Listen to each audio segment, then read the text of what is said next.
The fluorescent lights of Bradley's Hardware hummed their usual tune as Maya Collins clocked in at 6:30 in the morning.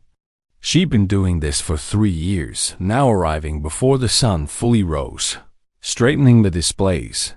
Brewing the coffee that customers would later complain wasn't strong enough. Her hands moved with the kind of efficiency that came from repetition.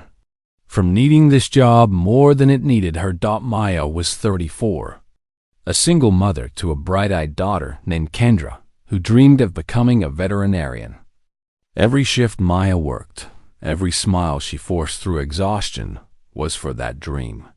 She kept Kendra's latest report card in her locker, all A's and 1 B+ in math. That B+ motivated Maya more than any perfect score could. The store sat on the corner of Preston and 5th, serving a neighborhood that had seen better days, but still held on to its pride. Maya knew most customers by name, remembered their projects, asked about their families. Old Mr. Peterson always needed help finding the right size screws. Mrs. Chun bought paint samples every other week, forever redecorating. They appreciated Maya's patience, her genuine warmth. But things had changed 6 months ago when Richard Brennan became the new store manager. He was 32, business degree fresh enough to still smell like printer ink. And he'd made it clear from day one that he was cleaning house and maximizing efficiency.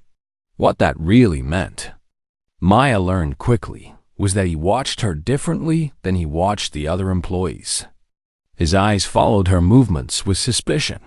His words dripped with condescension, wrapped in corporate politeness. This morning, as Maya arranged the key-cutting station, she felt it again, that prickle on the back of her neck. She turned to find Richard standing by the office door, arms crossed, watching her with that thin-lipped expression he wore like a uniform. "Maya," he called out, his voice cutting through the quiet store. "We need to discuss your register accuracy."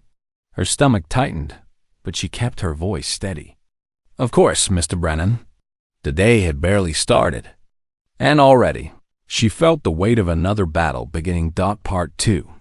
The accusations. Richard's office smelled like cheap cologne and printer toner. Maya stood before his desk while he made a show of clicking through spreadsheets on his computer, making her wait. She'd learned this tactic, the deliberate power play, the silent reminder of who held control. "Your drool was short $12 last week," he finally said, not looking up. "And this isn't the first time we've had discrepancies on your shifts." Maya's heart hammered, but her voice stayed calm. "Mr. Brennan, I always count my drawer twice at closing. I follow every protocol. If there was a shortage, maybe we could review the security footage. Are you suggesting I don't know how to do my job?" His eyes snapped to hers, sharp and cold. "No, sir. I'm just saying I'm careful. I've never. What you are, Maya, is a liability." He leaned back in his chair, fingers steepled like he was delivering a sermon. "Honestly, I've been patient. Very patient. But between the register issues, your attitude problem, and constant complaints from customers." "Complaints?" The word escaped before she could stop it. "What complaints?" Richard waved his hand dismissively. "Multiple reports. Your service is slow. You're unprofessional. You make people uncomfortable. I've documented everything." Maya felt the room tilt slightly. In 3 years, she'd received nothing but praise. Her employee reviews were spotless. Customers hugged her, brought her Christmas cookies, asked specifically for her help. This was a lie, a calculated, deliberate lie. "I'd like to see those complaints," she said quietly. "That's my right. You right?" Richard's laugh was brief and bitter. "This is an at-will employment state, Maya. You don't have rights. You have a job I allow you to keep." He paused, letting that sink in. "I'm writing you up. 3 more incidents and you're done. Do you understand?"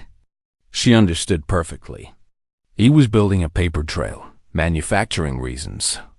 The why didn't matter. Maybe he wanted to hire someone cheaper, someone more compliant.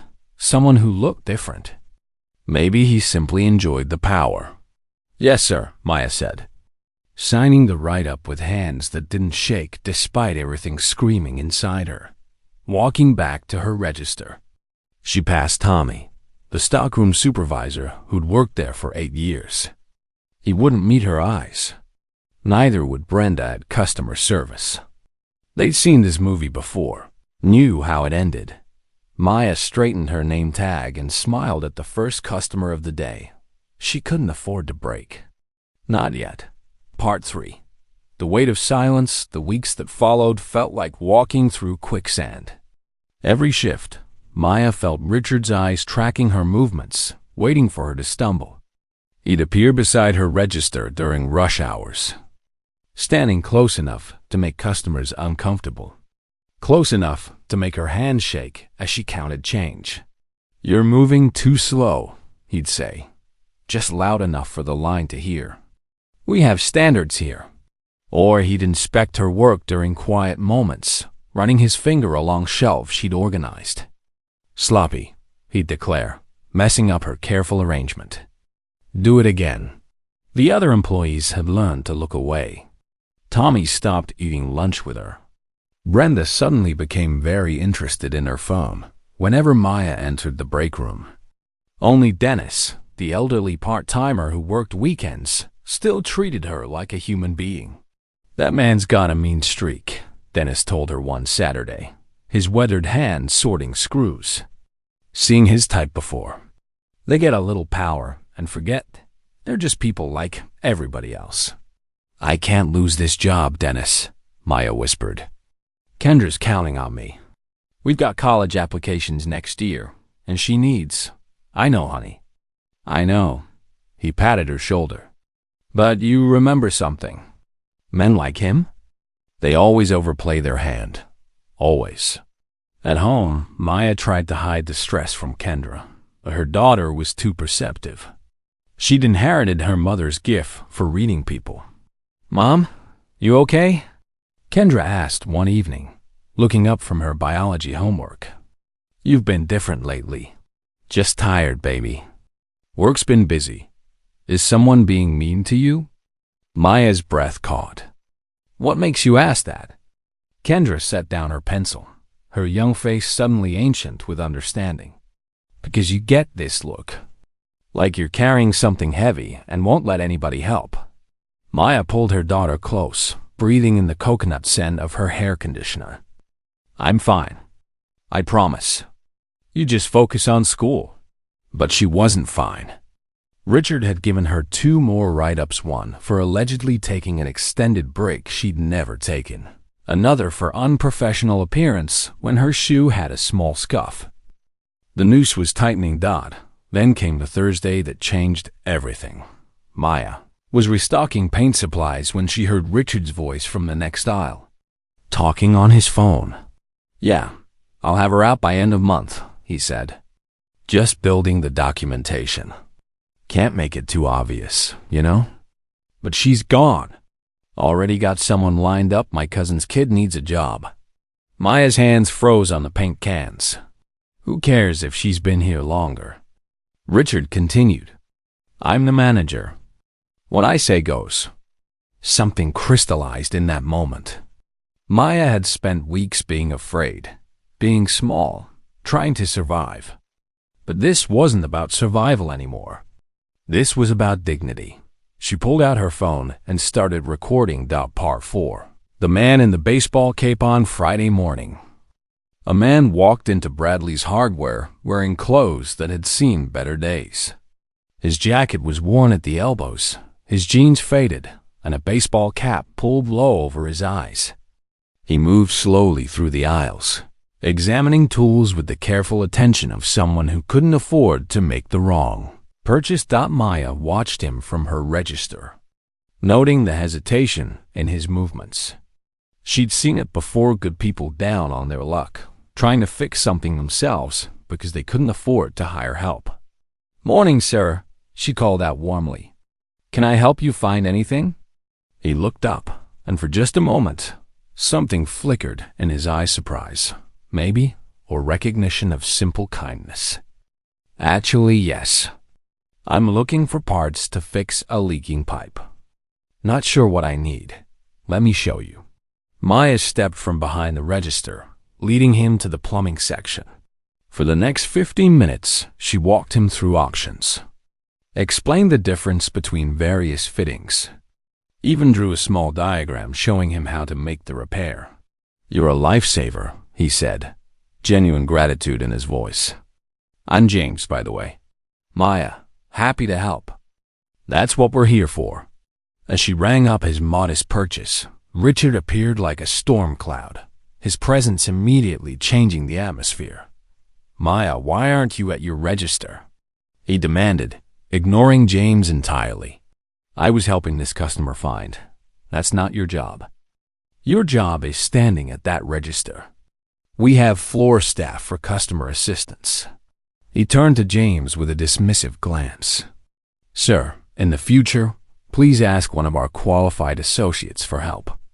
Maya felt her face burn, but James's expression shifted into something unreadable. "She seemed pretty qualified to me," James said quietly. "Actually answered my questions, solved my problem. That's what good service looks like." Richard's jaw tightened. "Sir, I'm the manager here, and I decide what good service looks like. Maya, back to your register, now." As Maya walked away, she caught James's eyes. He was still watching her, his expression thoughtful, almost calculating. Then he pulled out his phone and started typing something. The rest of her shift passed in tense silence. Richard found 3 more reasons to criticize her. Her ponytail was too casual. She smiled too much. She didn't smile enough. Each correction felt like a slap. At 2 o'clock, James returned. This time, he wasn't alone. He walked in with a woman in a sharp business suit carrying a leather folder. Behind them came another man with a camera. Richard was in the middle of berating Maya for how she'd stacked paint cans when he noticed them. "Can I help you?" Richard asked, straightening his tie. Suddenly, professional James pulled off his baseball cap, and Maya's breath caught. She recognized him now from the photo in the employee break room older, more tired-looking than the picture, but unmistakable. James Bradley, the owner's son. The man whose grandfather had founded this store 60 years ago. "Actually," James said, his voice carrying a weight it hadn't held that morning, "I think we need to talk about how you're running my father's store." Part 5. The reckoning begins. Richard's face went through several shades of white before settling on a sickly gray. His mouth opened, closed, then opened again like a fish gasping on dry land. "Mr. Bradley," he stammered. I didn't recognize you. I apologize for treating me like you treat everyone you think is beneath you." James's voice was calm, but it carried the kind of authority that came from generations of running a business built on respect. "Don't apologize to me, Richard. I'm not the one who deserves your apology." The woman in the business suit, Elena Martinez, as Maya would later learn, the company's regional director, stepped forward with her folder. "Mr. Brand, we need to discuss several concerning reports we've received about your management practices." "Reports?" Richard's eyes darted between them, landing on Maya with sudden understanding and fury. "This is someone's been lying about me. Making things up." "Nobody had to make anything up," James interrupted. He pulled out his phone, tapped a screen, and Richard's voice filled the store. "Yeah, I'll have her out by end of month. Just building the documentation. Can't make it too obvious, you know?" Maya felt her knees weaken. That was a recording, the one she'd made yesterday. But how did James have it? She must have looked confused because James met her eyes with a small, sad smile. "After our interaction this morning, I had a feeling something was wrong. So I came back, spoke to some of the long-term employees. Tommy was very forthcoming once he understood I wasn't here to punish honesty. He mentioned you'd been treated unfairly, and Dennis gave me your number. You sent me the recording an hour ago." Maya's mind raced back to the text she'd received during her break. "This is James Bradley." Dennis gave me your contact. If you have any documentation of workplace misconduct, please send it to me immediately." She debated for 30 minutes before hitting send, terrified of making things worse. More terrified of doing nothing. "This is a misunderstanding," Richard said, his voice climbing an octave. "That recording context matters." There were also these," Elena said, opening her folder. Inside were printed copies of customer surveys, emails, and handwritten notes. "We conducted random customer interviews over the past week. Maya Collins received 23 glowing reviews. You, Mr. Brennan, received 14 complaints ranging from rudeness to discriminatory behavior. And then there's this." She pulled out a financial report. "Store revenue is down 18% since you took over. Employee turnover has increased by 40%. The most interesting is this pattern of write-ups. 6 employees terminated in 6 months, all replaced by individuals with personal connections to you, many at lower wages." Richard's face had progressed from gray to red. "That's just good business is about efficiency. Good business is about people," James said firmly. "My grandfather built this store on the principle that if you treat people right, they'll treat you right back. You've forgotten that. Or maybe you never understood it." The camera operator had been filming everything. James noticed Maya looking at him and explained, "Corporate policy review. Everything documented." He paused. "With your permission, Maya, we'd like you to make a formal statement about your experiences here. No pressure. But this needs to be on record." Maya looked at Richard, who was staring at her with undisguised hatred now that his mask had fallen. She thought about Kendra's college applications, about Dennis's words that cruel people always overplay their hand, about 3 years of showing up and doing right even when it wasn't easy. "Yes," she said, her voice steady. "I'll give you everything." Part 6. The truth comes out the conference room above the store hadn't been used in months. Dust particles danced in the afternoon light as Maya sat across from James Bradley and Elena Martinez, the camera recording everything. Richard had been sent home, suspended pending investigation. Elena had called it, though everyone knew what that really meant. "Take your time," James said gently. "Start wherever feels right." Maya began with the small things, the way Richard watched her differently than other employees, the impossible standards, the constant criticism. Her voice stayed measured, factual, but as she continued, the weight she'd been carrying for 6 months began to lift. She described the fake customer complaints he'd claimed existed but never showed her, the write-ups for violations that never happened, the way he'd stand too close, invade her space, make her uncomfortable while maintaining plausible deniability. He learned the system, Maya explained. Knew exactly how to build a paper trail that looked legitimate.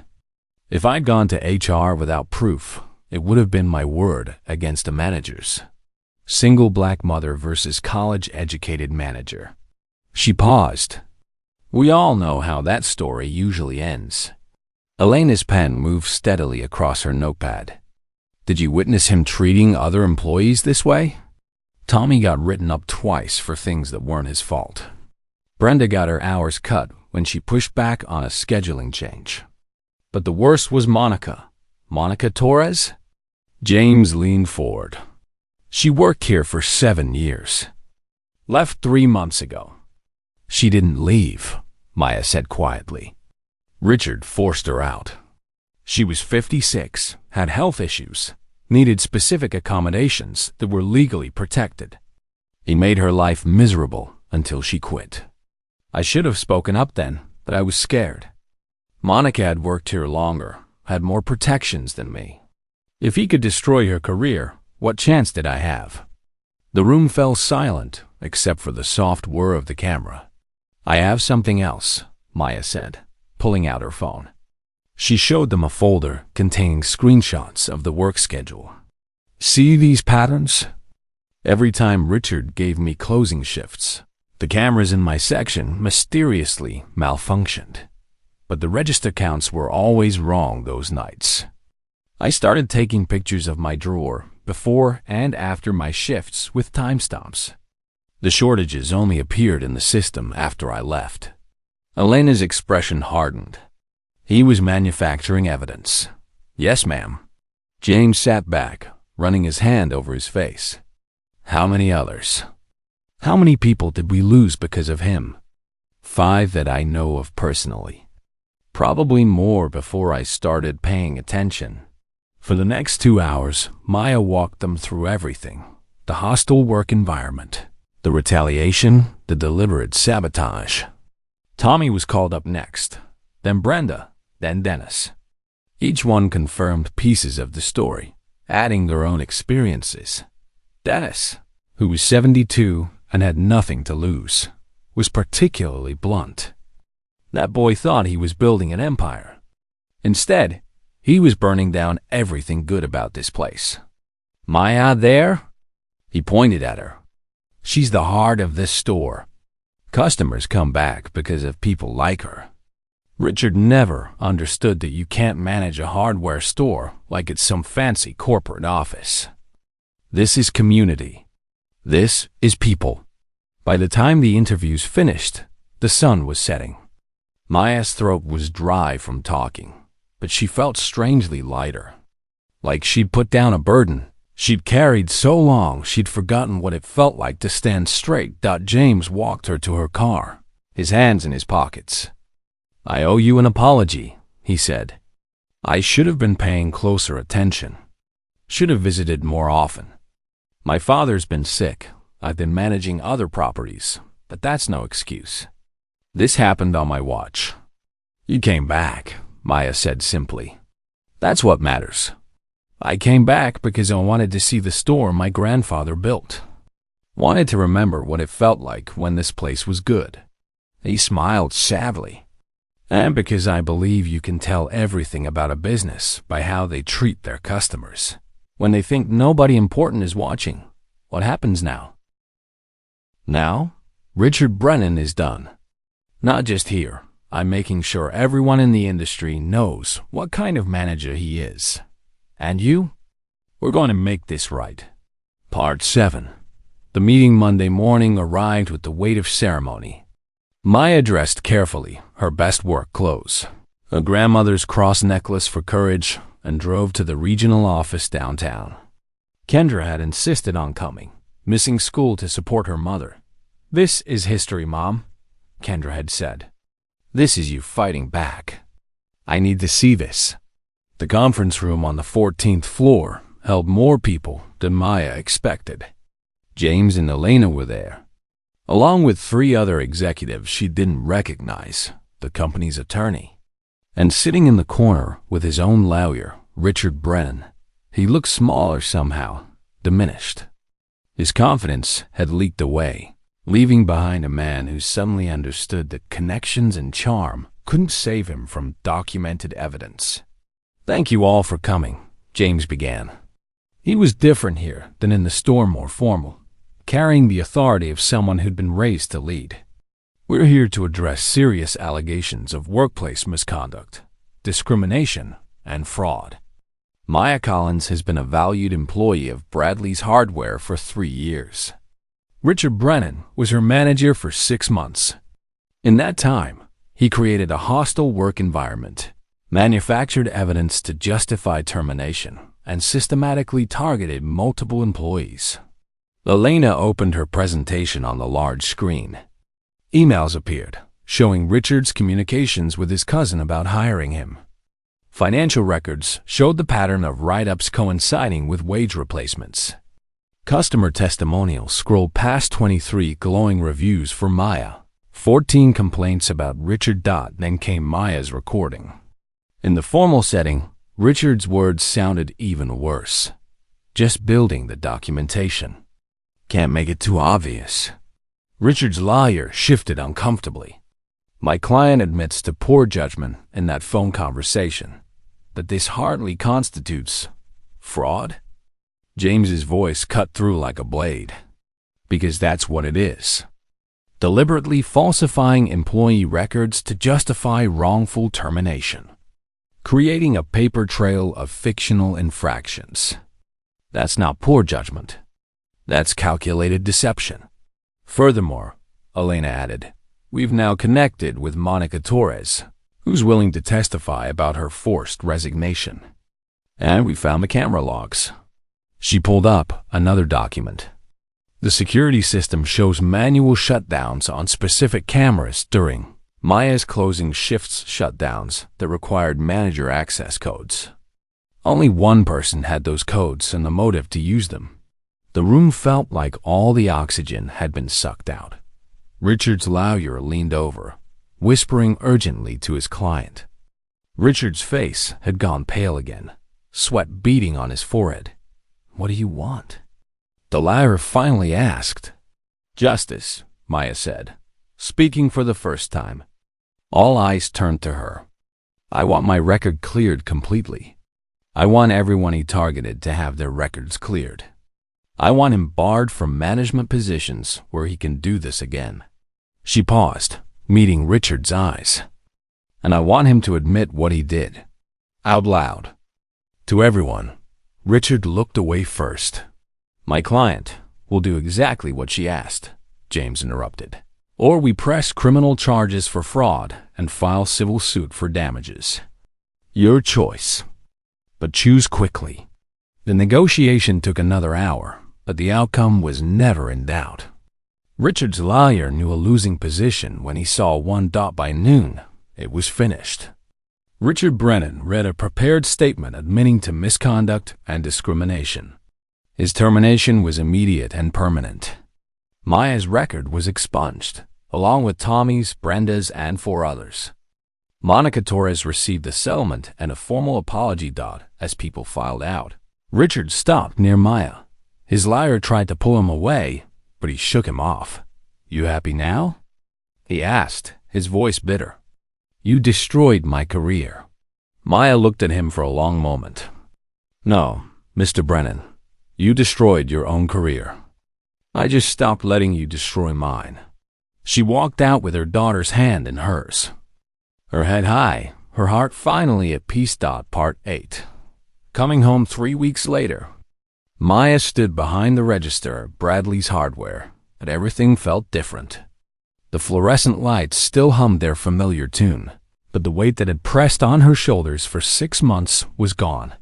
James Bradley had made changes. He'd hired a new manager, Patricia Williams, a 50-year-old woman who'd managed 3 successful hardware stores and had a reputation for building strong teams. She'd walked the store her first day, learning everyone's names, asking about their families, listening. I don't do drama, Patricia had announced at the staff meeting. I do fair pay, clear expectations, and treating people like adults. Anyone got a problem, my door's open. But if I find out someone's creating a toxic environment, they're gone. Simple as that. Tommy had started eating lunch with Maya again. Brenda apologized for her silence, explaining through tears that she had 3 kids and couldn't risk her job. Maya understood. She'd been in that same impossible position. Dennis just smiled his knowing smile. Told you, he'd said. Cool people always overplay their hand. But the biggest surprise came on a Thursday afternoon when James Bradley walked in with his father. Michael Bradley, a tall man in his 70s, moving carefully with a cane, but his eyes sharp and warm. Dad wanted to meet you, James said. Guiding his father over to Maya's register, Michael Bradley extended his hand, and Maya shook it, feeling the strength still there despite his age. My father built this store on a simple principle, Michael said, his voice carrying the weight of decades. Treat people right, and they'll treat you right back. Somewhere along the way, I lost sight of that. Got sick, handed over responsibility, stopped checking in. He paused, emotion thickening his words. I'm sorry. Sorry that happened to you here, in a place that was supposed to be safe. Mr. Bradley, my son tells me you recorded evidence, stood up for yourself, helped us clean house. That took courage, Real courage. He reached into his jacket and pulled out an envelope. I know we've cleared your record, given you back pay for emotional distress, but I wanted to give you this personally. Inside was a letter formally offering Maya a promotion to assistant store manager, with a substantial raise and a benefits package that included a college scholarship. Fun for Kendra. Maya's eyes blurred with tears. I don't know what to say. Say you'll help us remember what this place is supposed to be, Michael said. Say you'll help us build something good again. Yes, Maya whispered. Yes, absolutely yes. That evening, Maya and Kendra celebrated at their favorite diner, nothing fancy. Just burgers and milkshakes and the kind of laughter that comes from relief and joy mixing together. I'm proud of you, Mom, Kendra said, stealing one of Maya's fries. You could have just stayed quiet, stayed scared. But you fought back. I fought back because I had something to fight for, Maya corrected. You, your future, your dreams. That's what gave me courage. Still, you're like a superhero. Maya laughed. Superheroes wear capes and fly. I just kept showing up and telling the truth. That's exactly what makes you a superhero, Kendra said seriously. The real kind. The kind that matters. Later that night, after Kendra had gone to bed, Maya sat in their small living room with a cup of tea. Kendra's report card still stuck to the refrigerator, all A's now, even in math. She thought about Richard Brennan and wondered if he'd learned anything, if he'd look at the next person he managed and remember to see their humanity. She hoped so. But that wasn't her burden to carry anymore. The text came from an unknown number. This is Monica Torres. James Bradley gave me your contact. I wanted to say thank you. Because of you, I got my settlement. Because of you, he can't do this to anyone else. Thank you for being brave enough to fight. Maya typed back. We fought together. All of us. That's how we won. She thought about writing in her journal some profound reflection on justice and courage and standing up for what's right. But in the end, she just wrote 5 simple words. I showed up. I mattered. Enough. Because sometimes, that's all the moral a story needs. Sometimes, the most revolutionary act is simply refusing to disappear. Refusing to accept that your dignity is negotiable. Refusing to let anyone convince you that you deserve less than respect. Maya Collins had learned that lesson the hard way. But she'd learned it well. And tomorrow, she'd show up again, not as a victim, not as someone to be saved, but as exactly what she'd always been.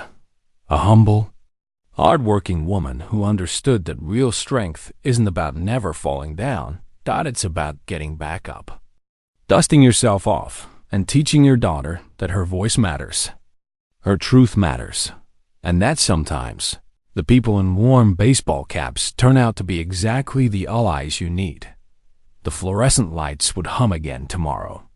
But Maya would stand beneath them differently, not bearing weight, but building something good. And that made all the difference.